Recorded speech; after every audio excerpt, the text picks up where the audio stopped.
This is Bloomberg Businessweek Daily, reporting from the magazine that helps global leaders stay ahead, with insight on the people, companies, and trends shaping today's complex economy. Plus, global business, finance, and tech news as it happens. Bloomberg Businessweek Daily with Carol Massar and Tim Stenovec on Bloomberg Radio.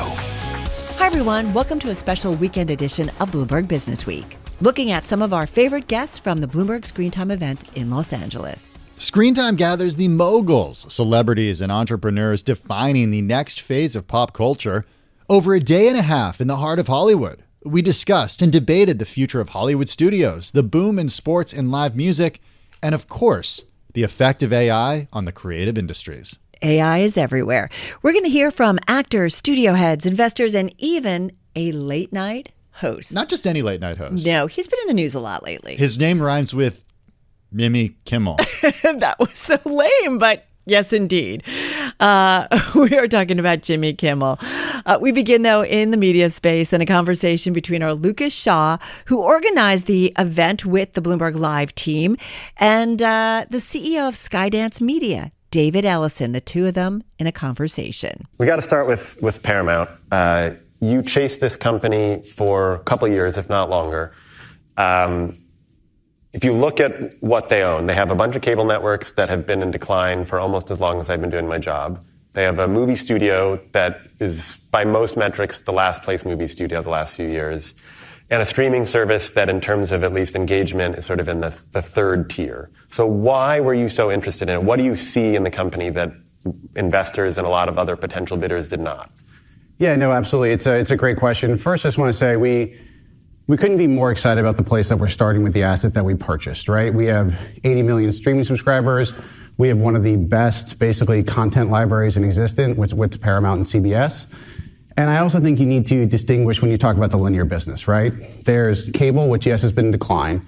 But if you look at CBS, it actually is a remarkable asset that's been number one in prime time for 17 straight seasons, incredible sports rights, which we're growing, and is still highly profitable from a cash flow perspective. And I agree with you, has not been run in the best manner for the last 15 years.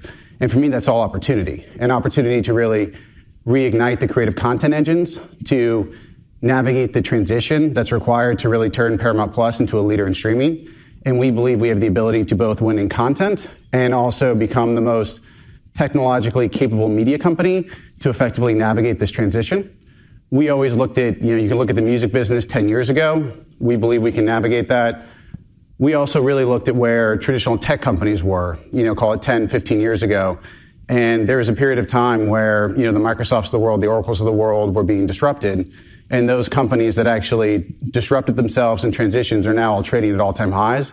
We believe we have the opportunity to do the same thing. So you talked about streaming. You mentioned the 80 million subscribers earlier. You look at it, those monthly Nielsen reports that people pay a lot of attention to, right? YouTube's at 13% of TV viewing. Netflix is at between 8 and 9 most months.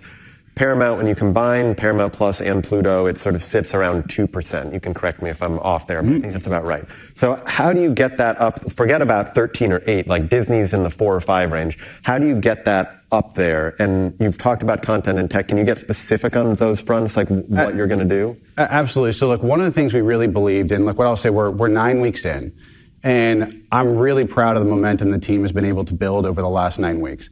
One of the things we really believe, being the first owned and operated studio, to my knowledge, since actually Walt Disney built his own shop, was that we would have the opportunity to really think long-term. That means long-term partnerships with talent, where you can basically say, don't just think about your next movie or your next show. We want to build a relationship with you over a decade and actually say, we're going to make your next 4 or 5 movies, your next 4 or 5 series, and really think long-term and invest for long-term growth. The great news, when you look at, we had to win in content. I think we're well on our way to being able to do that. If you look at specifics, right? We were able to get obviously the UFC deal is one of the first things we announced when we came over. We are incredibly proud that Activision chose to partner with us on Call of Duty, which is the most successful video game franchise of all time with 500 million units sold. We're able to have James Mangold come over and obviously call his, is one of the greatest filmmakers working, to call Paramount home. Boulder Light, who obviously had incredible hits like Weapons earlier this year. In addition to that, we've been able to secure high-profile packages for, with streaming with basically Paramount Plus. And then we're also really reinvigorating what we're doing in news with CBS News with the acquisition of the Free Press. And then I think when you look at CBS's broadcast lineup, I think we have the strongest lineup maybe arguably in the company's history. And so I think we've really successfully reinvigorated the creative content engines of the company in a really short period of time. And I think we're going to be able to do that at scale. So that's one. Two, I think when you look at kind of 10,000 feet, Silicon Valley has done an excellent job of really coming into Hollywood. I mean, the platform that Netflix has built, the platform that basically Amazon has built, and these are incredible companies. I'd say the platform that Amazon has built is not very good, but they do have the benefit of Amazon behind. Even people who work at Amazon would acknowledge the product could be better. I think when you look at the number of subscribers, I think they're doing okay. From that standpoint. But what we really want to become, we talk about becoming the most technologically capable media company. Believe we have the capability to do that. We're bringing in the appropriate leadership. We just obviously hired our CPO, Dane Glasgow, who was formerly obviously running product at Meta for Facebook, who was obviously a phenomenal leader to come into the business. And we have really deep tech partnerships that are really going to enable, we think, Paramount for the first time to actually build platforms that are competitive with Netflix, that are competitive with Amazon, and actually successfully grow and scale. And I think you've said this, you've talked about this a lot. Given this moment in time that we exist in, great art and great technology need to work hand in hand together to effectuate the transition the overall business is in. Is there something concrete about the Paramount Plus platform right now that you think is clearly substandard? And how, I've heard you talk about the recommendation algorithm, right? And how you think that could be better. Does having a better recommendation algorithm really going to bring in 10 million new customers or make people spend an extra 2 hours a day with your service? So you have to do two things. One, let's just talk about the asset that we acquired and we inherited, right? Paramount, as it exists today, operates 3 streaming platforms, 3 separate tech stacks on 2 different clouds, which is both inefficient and wildly expensive. So if you actually said, if I had unlimited resources, this is not how you would. And for those who don't follow, the 3 services are Paramount Plus, Pluto TV, and BET Plus. Correct. So we're in the process right now of basically consolidating all of those onto a single stack, which will both significantly improve the operational capabilities of the product, and we're doing a lot to basically overhaul every single aspect of the stack. But also, the more data that you obviously get in there, which is the more users, the better you're going to be able to recommend content. So we are definitely overhauling basically the product right now. But in addition to that, to me, technology is really in service of the content, not the other way around. And we're going to make significantly more shows at Paramount Plus. We are investing in sports rights. When you look at the acquisition of the UFC, that is the largest sport that is basically not shared between multiple platforms. And they have 100 million fans. They've grown 25% from 2019 to date. They grew at that level sitting behind a double paywall. So we think when you eliminate that double paywall, it's going to open it up and make it much more accessible. Literally one pay-per-view fight is what a Paramount Plus subscription is. And then basically those 100 million fans are going to be able to get access to everything they love. And in addition to that, when you look at the overall sports strategy, which cannot be more important to us, Paramount had a really strong fall and spring sports calendar, but really light in the summer. You have football in the fall. You have March Madness in the spring. You have the Masters, which we were incredibly proud to be partners with. And now with UFC, we have a year-long sports strategy. And that, in addition to all of the new originals that we're going to be making for P+, there's going to be more content. There's going to be a better tech product. That's going to yield additional engagement and scale. So I have a follow-up on that, but I'm curious because you mentioned Pluto.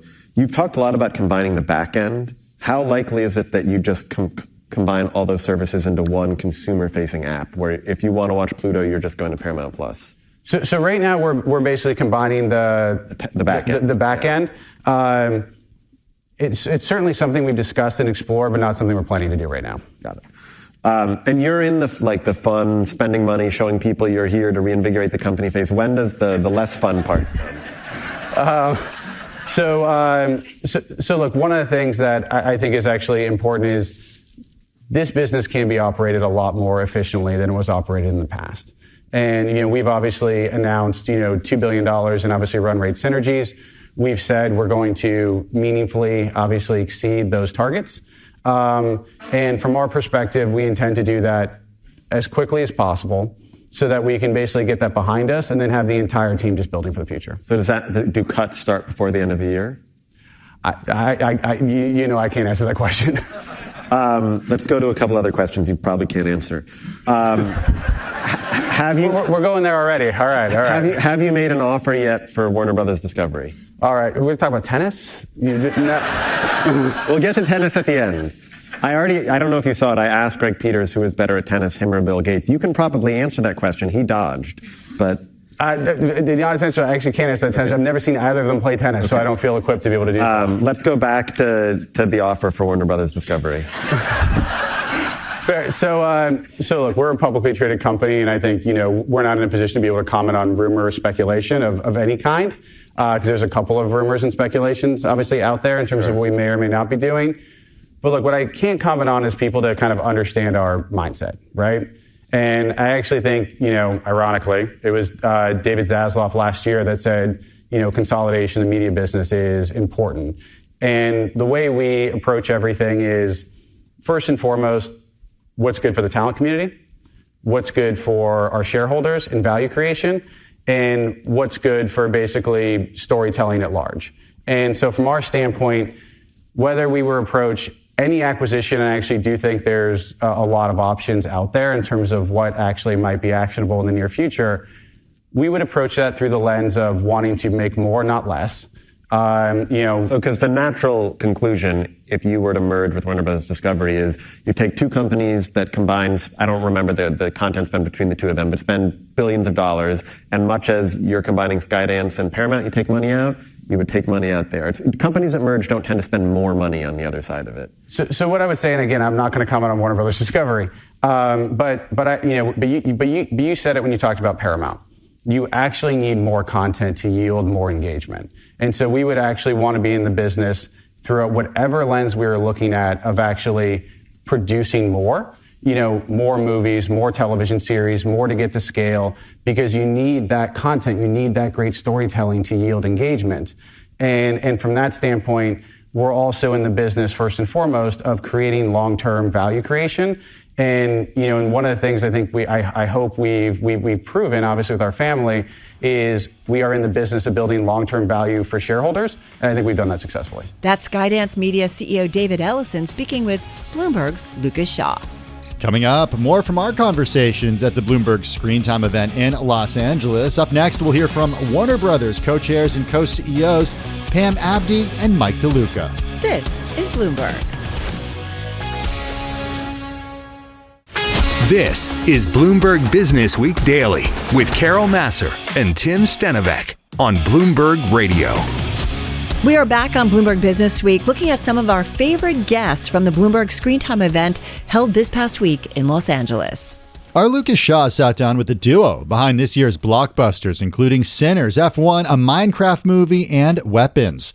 Warner Brothers motion picture chiefs Pam Abdy and Mike DeLuca, they break down the high-stakes business of filmmaking in an era of shifting audience tastes and streaming disruption. I want to start on the state of the movie business, because you were two of the biggest cinephiles in the world, I'd say. And I was listening to an appearance you guys made on the Smartless podcast earlier this year, and you were talking about how there are not enough movies being made, and I was struck because you guys run a movie studio. That would seem to be within your power to decide how many movies you make. So why don't you and your peers make more movies? Well, we have made more movies. So, one of the first things we were tasked to do when we got to the studio was increase the output. And I think we increased it from, when we got there, it was 4 to 6 movies, and we're up to 12 this year, heading towards 18, hopefully. So we're doing our part, I feel like. And one of the most amazing things, the reason we're so optimistic about our business is Warner Brothers achieved $4 billion in worldwide gross this year, the first time since 2019. So at least in terms of our studio, we're already at pre-pandemic levels. But I think the most significant metric is we did it on 9 less movies than 2019. We did it on 11 movies, and they had 20 shots at it, which I think shows that there's a robust theatrical audience just waiting for more movies to get made. They always talk about, box office is down anywhere from 25 to 30%. But there's also 25% less movies in the marketplace. So that's why we always feel like it's a glass half full situation. And if there were more movies, you'd see that box office climb. Well, one of the reasons that I assume that the number of movies is down is how expensive it has become to make them. So as someone who's not part of the sausage making process, why does it feel like every major studio release now costs $200 million? I don't think every release. Like, Weapons did not, but can we agree that the cost of making movies has gone up a lot? Sure, we can absolutely agree. I think the way we look at it is a diverse slate, right? And we look at different metrics and different size movies. And it's really about balancing the slate. So there's no one-size-fits-all approach to budgeting a film. You have to meet with the filmmaker, you have to look at what the story is, who the audience is, what genre it is. We share it with our teams around the world, and we all come up with the right size budget for that film. And it really leads with being based on the vision of the filmmaker. Right, okay. That does make me want to, I wasn't going to get here yet, but I want to zoom ahead to the movie you just released. Yeah. One Battle After Another, Paul Thomas Anderson movie, great movie. Everyone thinks it's, if not the front runner for Best Picture, one of them. You gave a $135 million budget to a director who'd never had a movie gross $100 million.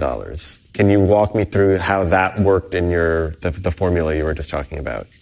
Not confirming that that's the budget. No. Okay. Right. But however, to point taken that it's certainly Paul's most expensive movie. Yeah. And I think when we all read it, and as Pam said in our organization, we are really big on sharing the script with our teams, both international and domestic. Everybody who's got a stake in that movie's success gets to weigh in, and we arrive, as many studios, as all the studios do, with a model that basically informs the greenlight process. So we read this 2.5 years ago as a satirical action comedy with Leo. And, because it read like the masterpiece it is, we leaned in. Like if we set up the kind of, rigorous analysis that enables us to trigger a green light. But if it's a bold, provocative swing, we're just, our DNA is to lean in and give it a shot. So Leo's comps kind of gave it the credibility to say, well, we can aim for the high case. But really what carried the day was just it read like the movie it is. It just read like a masterpiece. And one of the overriding operating principles at the studio is to continue that legacy of Warner's, whether it was Stanley Kubrick or Clint Eastwood or Ben Affleck, but get into these situations with the best filmmakers of the day and try to bring audiences who are starved for originality, new masterpieces, new modern masterpieces. And that's what we feel like Paul's given us. So we're going to set aside the masterpiece part of the conversation for a second. Do you think that the movie will be a commercial success? I do. I'm a believer. It's a marathon with this movie, not a sprint. I think it's going to leg out to a number that we'll be happy with. Yeah. But it's hard. We can't divorce. I'd be lying if I said we're divorcing it from the pride we have in it. And, and also with Weapons and Sinners, what those three movies say about the chances for original films to get made, from the best directors working today. It's where Warner Brothers wants to be. And it goes into our overall strategy. When we met with David 3 years ago, we sat down and we said very clearly, let's bring the best storytellers to Warner Brothers. And that's what we've done. And we've tried to do a mix of IP movies, genre films. It's really about the balance of the whole slate. And, David, he's been so supportive in that. And I feel like this year our slate really, shows what our mission is. Would you say that David has always been supportive? Yes, from day one. Then okay, we have to address the fact that earlier this year he was out there meeting with people. He was not being very subtle about potentially looking for replacements for you. Listen, we can't address the speculation and rumors and all that stuff. All I can say is David, Mike, and I had the privilege of seeing all these movies early. We knew what we had with the filmmakers and with these stories, and we just couldn't wait for audiences to see them. So David was completely supportive of every film and of Mike and I and the choices we made. Well, you got re-upped yesterday, yes. So clearly, when you go on a tear, whatever your boss may or may not be thinking, it forces you to adjust the strategy. It got announced yesterday, but as you can imagine, it had been done before. Yeah. Fair. The hot streak for the year, I feel like, started with Minecraft. Is that fair to say? Yes. For a long time, movies based on video games, TV shows based on video games didn't work. And that's totally flipped in the last couple of years. We just had David talking about Call of Duty. What do you think? Has there been some change in culture as to why these movies are now working, or is it? I think it all goes back to talent. I think it's dangerous to traffic in blanket statements for any genre, adapting from any medium. So I don't know how other people do it, but we look at adapting from a video game the way you'd look at adapting from a book or a play or anything that's not a movie, and just try to apply the same basic rules of common sense. Do we have the right writer? Do we have the right writing team? Do we have the right filmmaker? I think anything can become a great movie if the filmmakers are cast well. Got it. That was followed by Sinners, big swing. Yeah. Were you at any point nervous about how it was going to do? No. I mean, I think from the moment we read the script, Ryan is just a singular visionary filmmaker. The moment we read the script, we saw it on the page, collaborating with him. I mean, I just think what this movie has meant to audiences and how it's ignited them in conversation. I mean, there was this amazing moment that happened over the course of the film when it was released. There was an open letter written to the studio and to Ryan from a young man from Clarksdale, Mississippi, who drove 90 minutes twice to see the film because Clarksdale doesn't have a movie theater. So we brought a movie theater to Clarksdale, Mississippi, and we went down there for the weekend, and we met members of the community and this young man who is an organizer, and it was one of the most special moments of my career. I can't tell you the conversations that were had and the audience feeling that movie, feeling that music, meeting the musicians who live and who Ludwig and Ryan gathered from the Delta Blues to create this movie. You can't take that away. That is the power of storytelling. You talk about wanting to be in business with the best filmmakers. We have Ryan coming on later today. So I'm curious, you've worked with, between the two of you, probably most of the best directors in Hollywood. What is it that sets Ryan apart from his peers? Is there something specific about him that you feel like?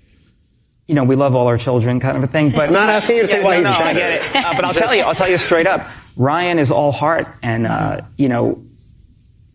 he did a thing, we didn't think it was going to become a marketing tool, but he did a thing where he explained, it was for Kodak, why he picked the film formats he picked and why. I mean, he's talking about perfs and things that I should know. I mean, I kind of know, but he makes it completely, not only understandable, but he managed in a instructional thing for Kodak to connect with cinephiles of like, hey, the subtext was, I made this for you.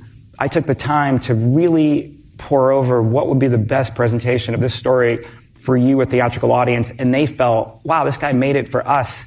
I'm going to go see it on a big screen. Ryan's ability to connect with his audience, both in the material and then just talking about his movies, is really unique to Ryan. Yeah. And we're now making every director do it, even if they have to get training.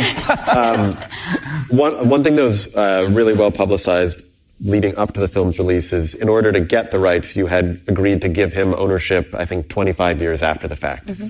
Why do you think that became such a talking point, and have you done that with other filmmakers previously?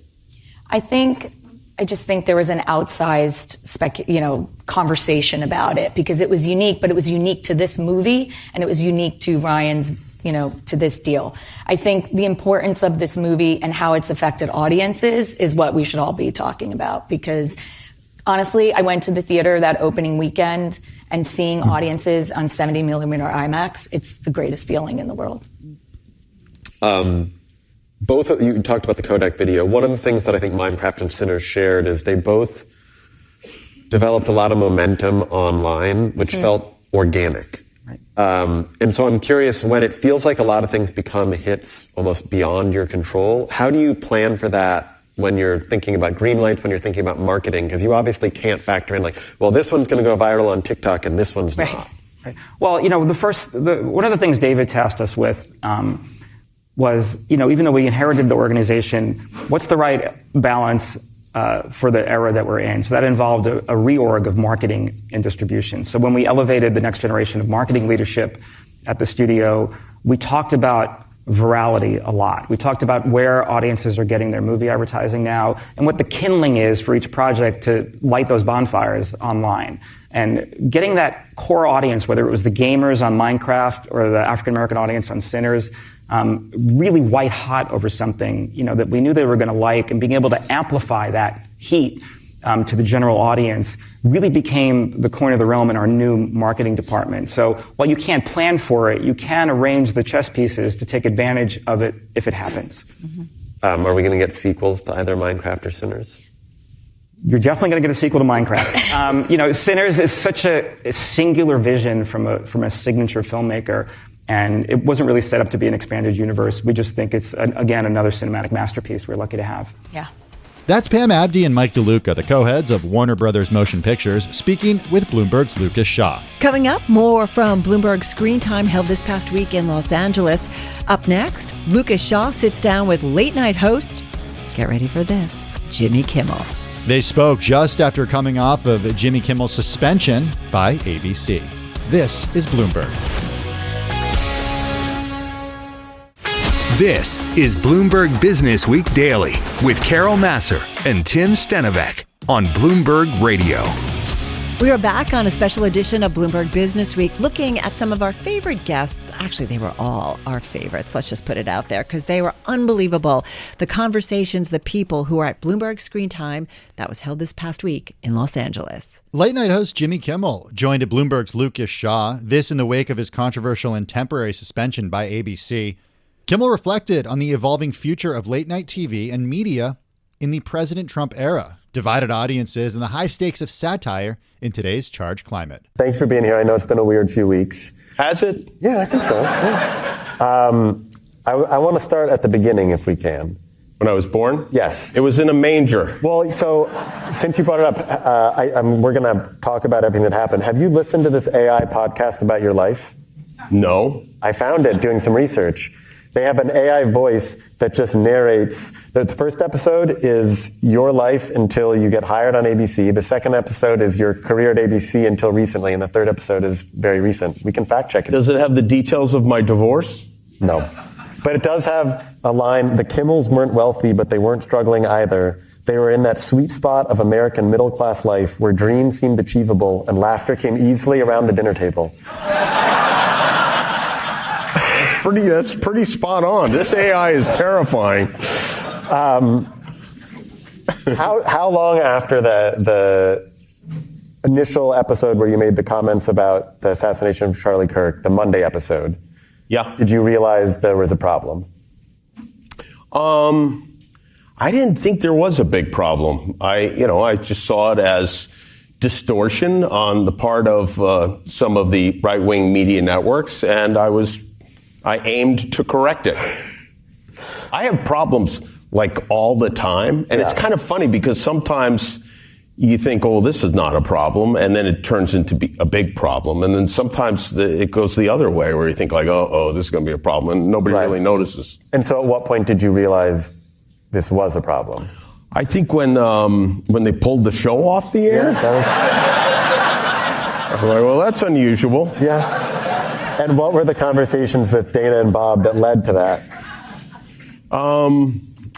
I hate to disappoint you, but they were really good conversations. Yeah, I'm not asking for you to blame anyone. I mean, really good conversations. They are. These are people that I've known for a long time and who I like very much, and who were, who wanted. We all wanted this to work out best. And I will tell you, first of all, I ruined Dana's weekend. It was just nonstop phone calls all weekend. But I don't think the result, which I think turned out to be very positive, would have been as positive if I hadn't talked to Dana as much as I did, because it helped me think everything through, and it helped me just kind of understand where everyone was coming from. I can sometimes be reactionary. I can sometimes be aggressive, and I can sometimes be unpleasant. And I think that it helped me. Really having those days to think about it was helpful.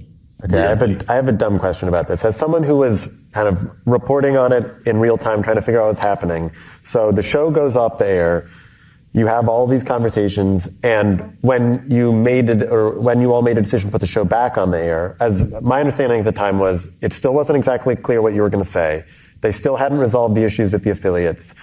So what do you resolve in those conversations to know you're going back if you haven't figured out a lot of the things that come out of it? I think just the spirit of what I'm going to say rather than specifically what I was going to say. And I think that's something that we all agreed on. And I think that ultimately I wanted to kind of cover every base if I could. And sometimes you can do that and sometimes you can't do that. And it was something really that had to come from inside me. It had to be truthful, and I had to lay it all out there and just be honest about what I was feeling and what I'd experienced. And I think I did. And I think that it probably went about as well as it could go. I knew that it wasn't going to be perfect, and there were always going to be people that didn't like it and didn't accept it. But the important thing to me was that I was able to explain what I was saying, what I was trying to say. Because you felt like your initial comments had been mischaracterized. I didn't feel like it was. They were. It was intentionally and I think maliciously mischaracterized. Yes. Yeah. Did you, do you feel like you have become more political in your commentary on the show over the course of hosting it? What do you think? I think yes. I think if you talk to me when my first interaction with Jimmy Kimmel was the Man Show. Yeah. Which is you and Carolla, who at this point, as best I can tell, are on complete opposite ends of the political spectrum, but still friends. Yeah, very good friends, yeah. And it feels like you became far more comfortable and insistent on talking, not just about politics, but about personal things, maybe because you got older, maybe because you got more comfortable in the role, maybe because the world around us changed, all of those things. But yeah, all of those things for sure. I think maturity is part of it. I think you figure out who you are. I think that when I started the show, I was mostly, my homepage was ESPN.com. It's kind of all I really cared about was sports. Because you've been a radio sports guy. I've been a sports guy. I did football picks on Fox NFL Sunday for years. In radio, I was on K-Rock with Kevin and Bean. I was mostly interested in sports, and I was interested in politics. I've always been even as a kid, my parents are very liberal. I've been a Democrat since I was a little boy. I think the first political cartoon I ever drew was of Jimmy Carter and John Anderson. It was I was 12 or something, and I've always been interested in politics, but I was never a particularly political person. I also think maybe you did, but maybe you didn't have to be back then. I think this is a very different situation that we're in now. And also my job, as I see it, is to talk about the news of the day, and these are the big stories of the day, pretty much every day. And how much of that, can you see a difference, because we're in Trump 2? Do you feel like it was the need to talk about politics is greater when he has been president as opposed to when other people, because you started when Bush was president, then you had Obama, Trump, Biden, Trump. It does feel like things have gotten more political over time, but do you think it is also sort of I don't want to use the word quirk, but a facet of Trump and his relationship with the media? Yeah, he's on TV all day, every day, so he gives us a lot to use, to deal with. That's unusual. That's not how it used to be. You occasionally get a video of George Bush, walking the wrong way on stage, and then you'd make a week out of it, or somebody trips or something like that. But now it's just, you hear him, you see him, he's just presented himself so frequently it makes it's just more digestible, and it's more digestible and less digestible at the same time. Right. Do you feel like you interact with a lot of comedians? Do you think there's some writers and comedians I've spoken with who feel like comedy's actually been harder with him as president? What you just said is, in a way, there's more material to work with. What would you say his impact on comedy has been? Well, is there more? I don't know if there's more material. It's just more focused in one area. I'm not a stand-up comic. I know for stand-up comics, they work out their material and they do mostly that material every night. So politics change so quickly, it doesn't necessarily lend itself to that job.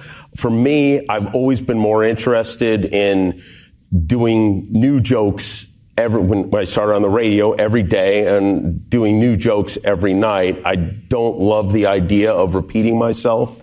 It feels more like acting to me than than broadcasting. And I think essentially I'm a broadcaster, and I'm more interested in that. So I can't speak to whether it's made their job more difficult. I know a lot of them just try to stay away from it, and I get it. I get it. You're walking into a town and you don't know who's in the room, and you just want to make people laugh, and you're not necessarily on a crusade. And I get it, and I don't think any of those guys should be required to speak the way I do, or the way Stephen Colbert does, or Jon Stewart does. And I think that applies to people on television too. You don't have to do this. It's just, I choose to do it. Since you came back, have you asked Trump or Carr to come on? No, I haven't. I wouldn't necessarily be interested in Brendan Carr on the show. But yeah, I'd love to have Trump on the show for sure. Yeah. I mean, I feel like he knows that he wants. I don't know. All right, I'll ask him.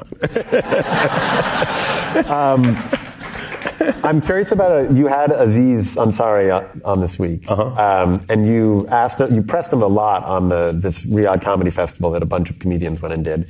Do you, as someone who interviews for a living, did you give him a heads up you were going to ask him about that? Yes. I mean, you know how talk shows are. We basically there's an understanding of what you're going to talk about. Sometimes it veers off into various directions, but they always know basically what the topics are going to be. Yeah. And why, I guess, did you feel it was important to ask him about that because you had a point of view on comedians going to that festival? It seemed like you were against it.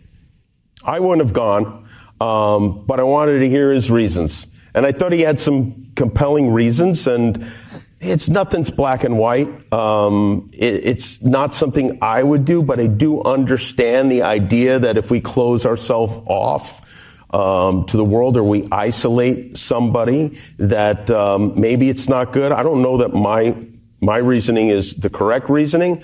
I also, we see it happening in this country too. I mean, we travel abroad. Many of us don't want to be held accountable for what our president does and says. As an American, going someplace, I'm fortunate enough to be well known and people know where I'm coming from. But I think it would be a different situation if people didn't know who I was. And I think I'd probably be the first thing I'd say as I got into every cab is, I didn't vote for him, just FYI, So I do think that there's, that kind of, it makes me understand that position better. That's late night host Jimmy Kimmel speaking with Bloomberg's Lucas Shaw. And if you missed any of it, because it was a longer conversation, be sure to check it out. You can find it on the Bloomberg and at Bloomberg.com. That does it for the first hour of our special edition of Bloomberg Business Week. We've been checking out some of our favorite conversations from Bloomberg Screen Time, that event held this past week in Los Angeles with the whole Bloomberg News team. Still to come, actor Mark Duplass on making indie movies, and the co-CEO of the most valuable entertainment company, Netflix, on how the business plans to maintain its lead. Plus, director Ryan Coogler on how he is looking to push the boundaries to tell stories that resonate. You're listening to Bloomberg Business Week. We continue with more highlights from Screen Time. I'm Carol Massar. And I'm Tim Stenovec. Stay with us. Today's top stories and global business headlines are coming up right now. This is Bloomberg Business Week Daily, reporting from the magazine that helps global leaders stay ahead, with insight on the people, companies, and trends shaping today's complex economy. Plus, global business, finance, and tech news as it happens. Bloomberg Business Week Daily with Carol Massar and Tim Stenovec on Bloomberg Radio. Welcome to a special edition of Bloomberg Business Week. We are continuing with some of our favorite conversations from the Bloomberg Screen Time event. It was held this past week in Los Angeles. Screen Time gathers the moguls, celebrities and entrepreneurs defining the next phase of pop culture. Over a day and a half in the heart of Hollywood, we discussed and debated the future of Hollywood studios, the boom in sports and live music, and the effect of AI on the creative industries. Gotta say, it's a really fun event. They've been doing it the last few years, and it's just so fun to see the people and the cross-section of folks that are there when it comes to content creation. We'll hear from an actor, studio heads, and content creators. We begin with a conversation with Mark Duplass. He's a filmmaker, actor, and producer. We spoke about balancing indie spirit and Hollywood collaboration. You do it all. Is there one that, I'm sure you get this a million times, that you like more than most in terms of doing, producing, directing, or do you love how everything kind of helps the other thing? I do like the blending of all the things, and I come from the independent sector. I came into this business making $3 movies in my kitchen with my brother on our parents' video camera. So I'm no stranger to doing it all, but that said, I think that as I've been fortunate enough to do both indie projects and also be on a show like The Morning Show, which, one day's catering on that show is more expensive than most of the work I make. I like the balance. I like hanging lights with my friends and sweating on my indie projects. But then I like when my burrito is brought to me in the trailer of The Morning Show, and I'm taken care of. So these are the things. I work with someone who likes when his burrito is brought to him. Who doesn't like a burrito delivery? Also a trailer, pretty nice. Yeah. I'm wondering about if you were getting into the business right now and how that would be different. It's like you're making movies in your kitchen with your brother, but maybe you'd be using an iPhone. You'd be editing it using AI. I think the headline is the democratization of the technology has made it so wonderful that you can make anything you want now so much more cheaply than I had it. So you have it a lot better than me on that front, but you have it way worse than I had it in 2005 when I came in, because the distribution, so talk about that. But the distribution channels are not there, right? And so we're now experiencing sort of the death of the hyperbolic television movement, right? And we staffed up and we got all ready for it, and here we are, and then it just dried up on us. So now we're going to have to start hacking a new road of direct-to-consumer distribution. We're working in so many different models now. We're making television series completely independently and taking them out and selling them afterwards, because it is the Wild West. Well, it's funny that you say that, because I think about something like YouTube and how much I watch YouTube and specific channels, and like anybody can put anything up there. When you think about distribution channels, Mark, what seems to provide the most opportunities for you, especially since you say you play a bit more in the indie world? Yeah.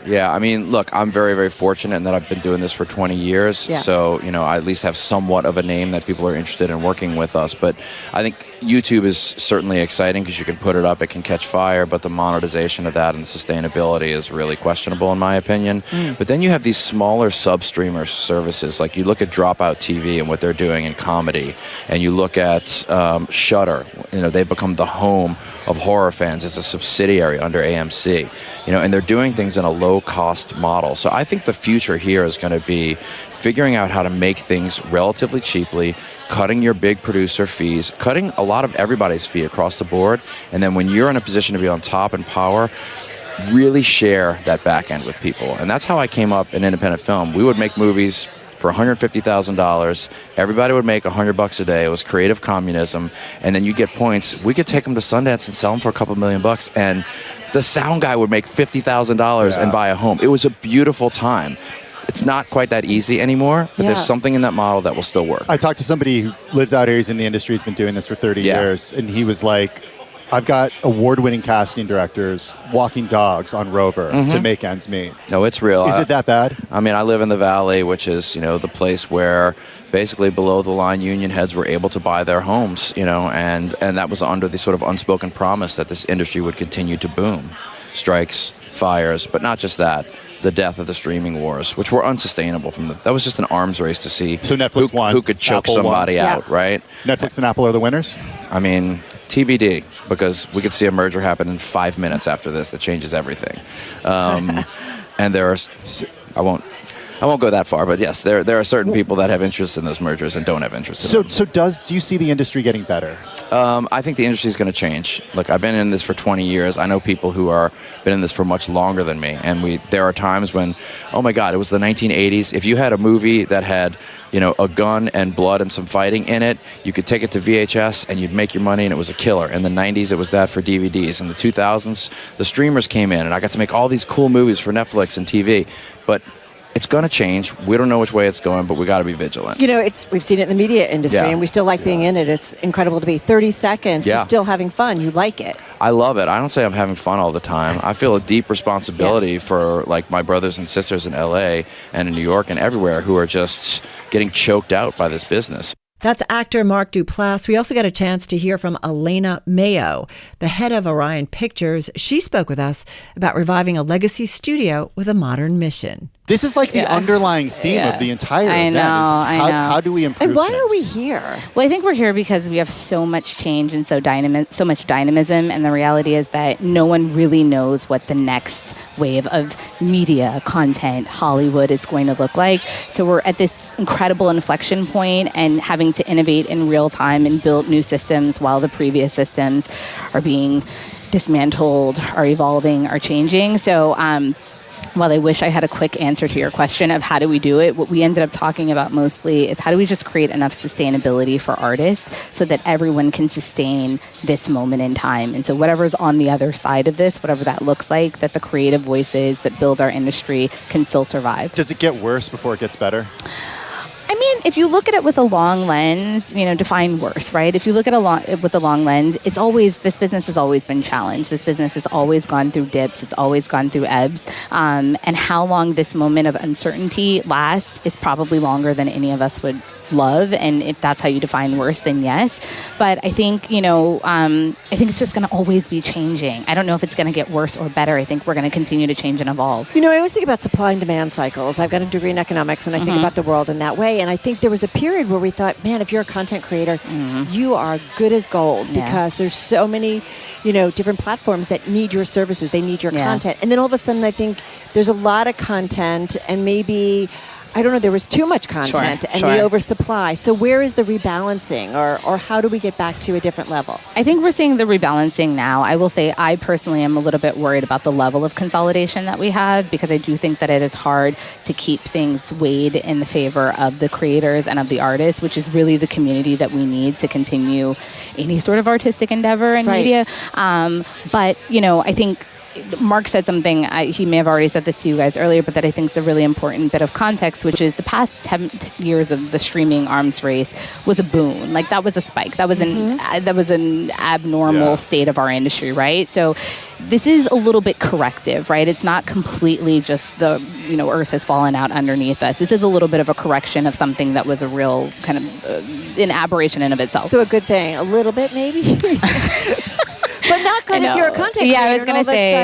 I think the good thing is that there are more ways to monetize content, right? And we talked about everything from direct-to-consumer models to YouTube. There are a lot of different platforms in addition to Hollywood where you can monetize content.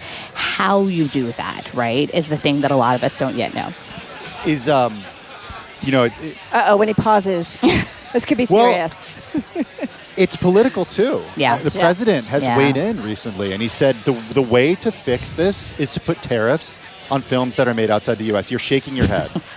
I don't think that's the way to fix this. Why should we be filming scenes about Brooklyn in Vancouver? I think that I definitely am personally invested in us keeping production inside of the communities that where the people that make them live, right? Because it's not just about are we maintaining the integrity of the film itself by locations-based shooting. This city is where the majority of people that make stuff live, and we've got to keep this city healthy, and the economy and the infrastructure of that has to be supported by films being made here, and we've got to figure that out. Right. At the same time, if we're going to make the path of supporting these artists is to be able to make more, to increase the amount of stuff that is being made, we've got to be nimble. And if that means that sometimes shooting things outside of the States or shooting things outside of LA and New York is the way to do that, a lot of the films that we've been able to make that are really innovative and original and risky have to find ways to cost less. And some of the ways that we find to make them cost less is to shoot them elsewhere. And then you have American Fiction, which is a Boston set story that shot in Massachusetts. So, we can figure it out different ways, but we've got to have some flexibility. I was trying forever to figure out what college that was. I know. What was it? I went to college in New England. I don't believe they shot. I would be lying to you if I told you I knew exactly where that location was, but it may not have been a college at all. It may have been a conference. I'm sorry to burst your bubble. This is the magic of film, I guess. So being able to film wherever in the world, that's part of it, right? 100%. We're a global community. Without a penalty, whether it's a tariff or whatever. 100%. And also, what about the movies that we produce out of Hollywood that are not set in the U.S.? We also produce movies that are set all over the world. Mission Impossible doesn't just all take place here, right? So I think we have to be a global industry. We have to, be a global economy with artisans that are working all over the world. But the argument that I understand is that shouldn't be to the expense of the film industries locally. I feel very strongly about that. You came of age in an industry while it was like undergoing this massive shift to streaming, which you alluded to. When you began your career, did you ever think that you'd be making movies at a company that was owned by Amazon? No, I couldn't. I shouldn't say this, but I remember when Amazon first started making television shows, I was at Fox and I laughed. I was like, this is ridiculous. And this will never last. Came out and everyone was like, hey, this is pretty good. They started making incredible TV shows. And then, to track from that moment to now working at a film studio that is under the Amazon umbrella, I couldn't have predicted any of this. I will say, though, when you talk about all of those places that I worked, part of the reason why I got my dream job, the best job that I thought you could ever have in film. I was a movie studio executive at Paramount. I was on the Paramount lot. And after being there for 5 or 6 years, I realized that the world around me had changed. And I went to Vimeo very intentionally because I thought there's all of this cool stuff that is happening in this digital space and I need to understand it. And then I said, I got to work with close to the talent and I've got to produce and be able to be scrappy and produce for different platforms and different mediums. So I went to go work with Michael B. Jordan. And so it's been ever changing for the entirety of the time that I've had the blessing of having a career in this industry, which is why I think it's not falling, it's not all falling apart. That's Elena Mayo, the head of Orion Pictures. Coming up, more from the Bloomberg Screen Time event in Los Angeles earlier this week. Up next, we hear from the co-CEO of the world's most valuable entertainment company, Netflix. That when we continue with highlights from Bloomberg Screen Time held this past week. This is Bloomberg. This is Bloomberg Businessweek Daily with Carol Massar and Tim Stenovec on Bloomberg Radio. Welcome to a special edition of Bloomberg Business Week. We are all in on Screen Time, Bloomberg Screen Time. It was held this past week in Los Angeles. At Screen Time, we heard from Greg Peters, the co-CEO of Netflix. Greg joined Bloomberg's Lucas Shaw to discuss the company's growing investment in live sports and video games, as well as its efforts to keep viewers engaged for longer. He shared how the business plans to maintain its lead while investing in what's next. Everyone acts like Netflix has won everything, right? I get a lot of even people at Netflix don't like it when you say that Netflix has won the streaming wars. They think it's the wrong. But I want to start with something. Let's go negative. All right. I like this. All right. You're speaking to my personality here. What is something that Netflix needs to do better? We need to do everything better. And I think, the reason I hate, when I hear we've won everything or whatever, actually I think the worst position for a company to be in is to feel like they've actually won everything, because I think success has this, vulnerability where you start to breed, complacency, arrogance, and things like that. And I think in the world that we live in, entertainment, this is the most competitive entertainment environment that's ever existed in the planet, in the history of humankind. It's getting more and more competitive. And if you don't maintain the sense that you are constantly vulnerable, I think you will lose. So I think the biggest thing that people point to as perhaps a sign of vulnerability, at least that I notice, is that your engagement, the amount of time people spend on the service, has been pretty flat over the last couple of years. And then you look at the regular drops from Nielsen, and you see that streaming share of TV time has gone up quite a bit, and your share that's gone up is a pretty small fraction of that. A lot of the growth has gone to these free services. So how do you address that? Well, I think you just essentially explained it, right? Which is that we moved to on-demand very early on in the process, so we sort of got the benefit, or basically built our business around that benefit, and then everyone over a period of time caught up, and, essentially from our perspective, they're all now moving to that model and moving to that benefit for consumers. So, frankly, the fact that we were actually keeping pace in that sort of, shifting tide, if you will, I think is a reasonably good thing. It's not great, I mean, good thing, but from everything I've heard inside the company, the goal was basically to replace television, right? Have Netflix be the ones, or if you can watch basically anything on television on Netflix except for news and until recently sports. Well, I think, expressing that as an ambition, and also that as a way to organize how the company thinks about what we're trying to go do, is great. I also think that that's not consistent with saying that we thought it was realistic that we were going to be the only thing that people were going to watch, right? Because I also don't think that that's realistic at the end of the day. So I think there's always going to be like multiple sources of entertainment, even in the categories that we serve. We want to be, we want to win as much of that as we possibly can. So I'm, back to being complacent. I'm not happy with the fact, that we're not growing engagement. We should grow more engagement. I think we will. I expect that you'll see engagement numbers will go up for us. But also, I don't think there's a world in which we be the only thing that people watch. A big project I assume to help grow engagement was the new user interface, UI, that you rolled out over the last year plus. Yep. Can you point to some key ways in which that has already helped or you think it will help?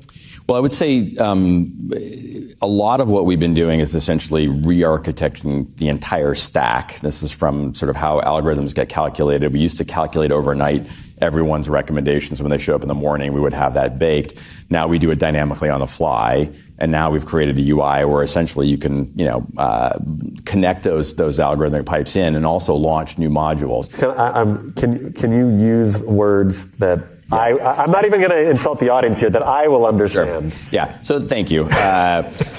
Basically what happens now is that when we think about what titles do you want to watch, right? We used to do that overnight and you'd show up and we'd give you those titles. Right. But now the way that we do it essentially is as you're navigating the UI, we think about, what are signals that you're giving? I skipped over this thing really quickly. I'm not interested in that. That's right. That's right. So I think that's something that's going to take us, a while to really build the fullness of how that delivers, benefit for our users. But the thing that I can point to right now that the new UI structure is designed to go do and is doing for us is serving new content needs. As we expand beyond just film and series, we expand to live events, and the UI has to do a different job, which is like, why do you want to show up at Thursday at 7 p.m.? Because, you're going to watch a boxing match that, you wouldn't otherwise get to see. Or why do you want to play a game? Or those kind of things. That's what it's doing for us right now. Right. When it comes to live, that was something that you sort of famously said you weren't going to do sports for a while. And I know it's not just sports. You also do other live events. But the sports have been the biggest, right? Your NFL game was really big. Boxing match was huge. Or both boxing matches. The Logan or the Jake Paul one will decide if it's really a boxing match or elder. You could offer your own opinion. I'll refrain. But how much more are you going to invest in live events over the next few years? And are there things that you know that you want to add to the service that you don't have right now? So I would say start with, live we think of as an important additional form of entertainment that we can deliver members. It's sort of a different style of entertainment, where actually it's interesting because in contrast to our on-demand service, which has tremendous benefit because you control the entertainment when you want to watch it, the big benefit of live is that we're all experiencing the same thing at the same time, and that has tremendous sort of social and conversational relevance, right? So we want to do more of it. It represents a very small fraction of our total investment. It represents a small fraction of our total hours, but we think it also does a different job. So it's sort of does it have a different impact on, do you see, because from the third-party data I've seen, you tend to see huge surges in signups around some of those bigger events? Yeah, I think we expect that it will do the same work ultimately that our other content does, which basically is a reason to sign up and a reason to stay. That's, at the end of the day. Now, I think back to your point about what do we know we want to get and stuff like that, we're still really learning in this space. So we're really trying to figure out how is this delivering value to members? How is this delivering value to the business? And there's definitely different phenomena, which these are punctuated moments, to your point, right? Which, people go okay, if I'm maybe on the edge of signing up for Netflix, this might be the thing that pushes me over, to actually do that. So I think we'll see different things for sure, but we really are learning as we go. I want to throw one poll to the audience before I ask the next question, because they are related. So I promised Greg I would do this. Keep in mind how much these sports cost. Football is the most expensive. Tennis is the least expensive. Everything else sort of fits in between there. So even though Greg and I both like tennis, it's probably smallest audience, but also least expensive. Big international audience. What would you say are the odds that you make a bid for one of the football packages when the NFL opts out of its current deal in 29? It doesn't really fit with our strategy as we understand it right now. So again, back to your point, we think about what we're doing as an events strategy.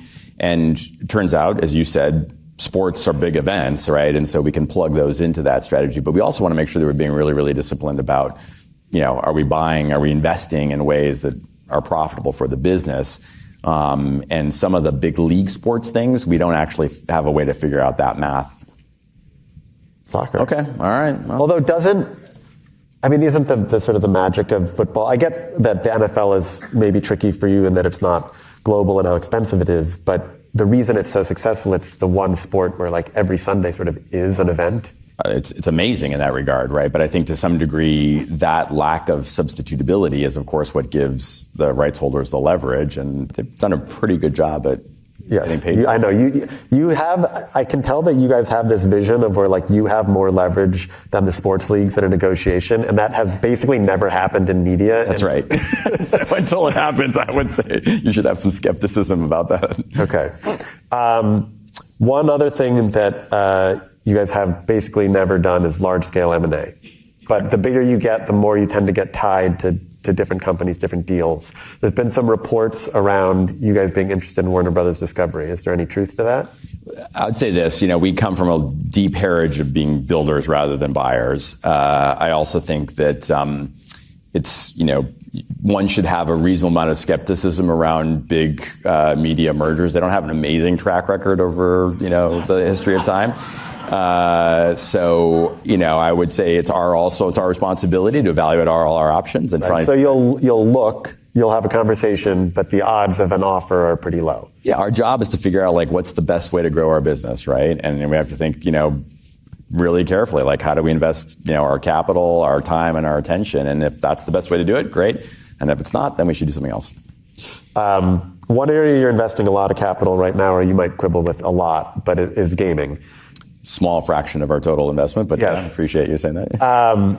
You've been offering video games for 4 years. What grade would? A little over 3. Yeah, sorry. What grade would you give your gaming efforts so far? I'll give us a B-. How's that? Okay. Yeah. I would say, look, you want to maybe just start where we're at, right? It's a big market, $140 billion ex-China, ex-Russia. That's just consumer spend. That doesn't include ads. So we think it's a real opportunity for us to try and earn a percentage of that over a period of time. A lot of what we've been doing is really just building the foundation, right? We've been doing a lot of real hard plumbing work, but now we're getting to a really interesting place where, we're going to deliver more of what our vision of what we should be doing in the space is. And we call it games because that's a rubric or, a name that we all can relate to. But really, I would look at this as how do we add more interactive capability? So that means even things like taking our live program, back to the live program, how do we add interactivity with live? So we got voting right now that we're in testing on with David Chang and his live cooking show. You'll see that those interactive features come up with Star Search when we do another live event, a non-sports live event of Star Search. So that's an exciting place to be. And then it gets also... This is the Dave Chang. Dave, yeah, so you can see this is sort of how the Dave Chang experience is working. And, again, this is, the tip of the iceberg, and we'll get deeper into this as we go. We're also, I think, more clear around what are the gaming areas, back to the more traditional gaming areas that we are operating in.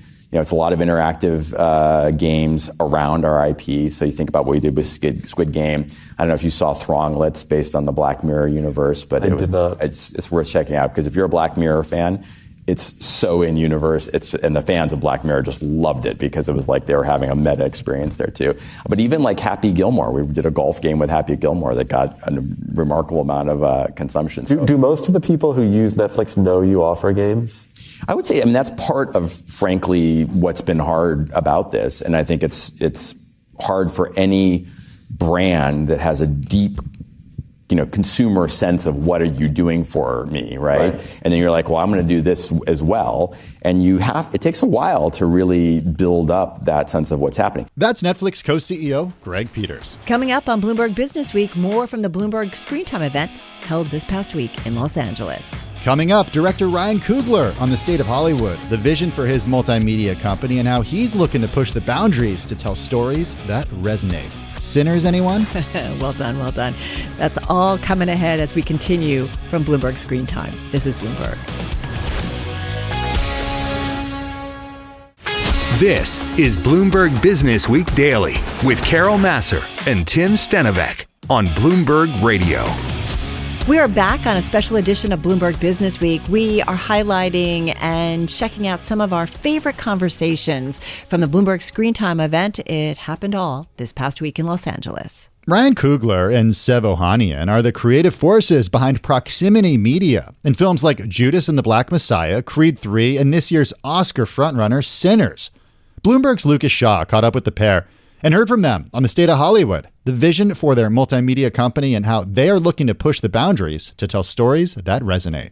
But I want to start with the origin of your relationship and your company. So you guys met at USC, right? Where did the idea for Proximity come, and what was the mission for it when you started it? That's such a great question. So under normal circumstances, it'll be three of us sitting here. We're going to talk about our partner, Zinzi Coogler, quite a bit. She's our partner and she's my wife. But it really started, there, man. Like, I went to the University of Southern California School of Cinematic Arts. I started in 2008. Said, when did you come in, bro? Was it fall 2008? Yeah. Yeah, so I started in the spring, and we met in the Robert Zemeckis Center for Digital Arts. It's basically like where we have our stages and we rent equipment. And Seth was working in the front desk there. I was working in the equipment room. And before that, I found out I wanted to, make movies. And Zinzi Coogler, she was Zinzi Evans then, bought me my first Final Draft screenplay software. Helped me to start writing screenplays. I found out that Sev had already made a feature film before he even came to film school. If you want to talk about that first movie you made, bro. Yeah, before I got to film school, I started making little YouTube videos poking fun of my Armenian parents out of love. At the time, today they would have been probably like TikTok videos, but these videos got really viral in the global Armenian population, so it led to me making a feature film on my dad's mini DV camera. I say this all the time, but I wrote it, I directed it, I shot it, I produced it, I did everything except for makeup, and then the makeup artist quit, so then I did that too. It's awful makeup. But that movie was called My Big Fat Armenian Family, totally love letter to my people, and I screened it locally in Glendale, and it had, it did really well with my community, and that empowered me to want to go to film school. It's where we met. He said recently got the keys to the city in Glendale too. I know, but he said he got nothing for it. Nothing. You can just tell people he has a key. But so Zinzi she was doing sign language interpreting at Fresno State, but she was basically like auditing classes at SC. I was sneaking her into class all the time. So we got 2 degrees for the price of 1 technically. And Sev and I became friends. He started producing movies for a lot of my classmates. He got a big reputation as one of the top producers at the school. So we always wanted to work together. And I got the opportunity to make my first feature film, shortly after I graduated. I was Fruitville Station. And we made it back in Oakland. Zinz was kind of like, we were living together. We just got our apartment. She was on set every day, leaving her day job. And Sev actually came up and produced that film for us. So it was a fantastic start to our relationship. After that, we kind of went our separate ways. I made a movie called Creed after. And it had a lot of, Creed had a lot of big time. Fans. Yeah. Creed had a lot of storied producers on there, like Sylvester Stallone and Erwin Winkler, Kevin King Templeton, and I tried to get my buddy on. I tried to get Sev out there to help, but we weren't able to make that happen. So made Creed, and then I got the opportunity to work on Black Panther. At the same time, Sevak was making movies with a young man named Anish Chaganty, and they made a film that was all on screens called Search. That ended up getting acquired and becoming Searching. Won a couple of awards at Sundance. John Cho. Yeah. And right around that same time, a good friend of ours, Charles King, who was my manager, he was just really hard on me and Zinzi to start a company. He was like, you guys got to do it. Now's the time. I was pulling my hair out trying to finish a Marvel movie. I thought he was crazy. But we took his advice, and Zinzi and I sat down and coming up with the concept for the company, we kind of said, hey, the only way we would do this is if we could have Sev come join it with us. We can kind of reunite the team that worked on Fruitville together. And Sev and Anish came to screen Searching at... And Natalie Kasabian, who's Sev's wife and an incredible producer in her own right. They all came up to screen Searching at the Castro Theater in San Francisco. I think I might have opened the San Francisco Film Festival. Mm-hmm. And we kind of sat Sev down in San Francisco, me and Zinz, and pitched him on Proximity. And thankfully he said yes. So that's kind of the game. Yeah. And what a lot of filmmakers, actors, talent, when they create their own company, and I think this is especially tricky for directors, it can be hard to have the company be more than just like Ryan Coogler movies. So how do you approach it? How have you tried to diversify? And do you have models that you look after, or other filmmakers who you think have done that well? That's such a great question. Yeah, absolutely. You know, and honestly, for us, it kind of worked out because, you know, Black Panther 2 wasn't a proximity movie.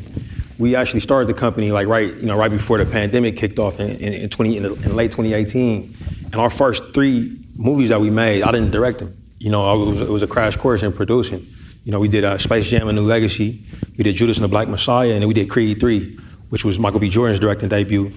You know, so it was really a great opportunity for us to kind of show to the marketplace that, you know, the proximity wasn't just about movies that I wrote and directed. We actually had a chance to put, you know, three out that I didn't write and direct.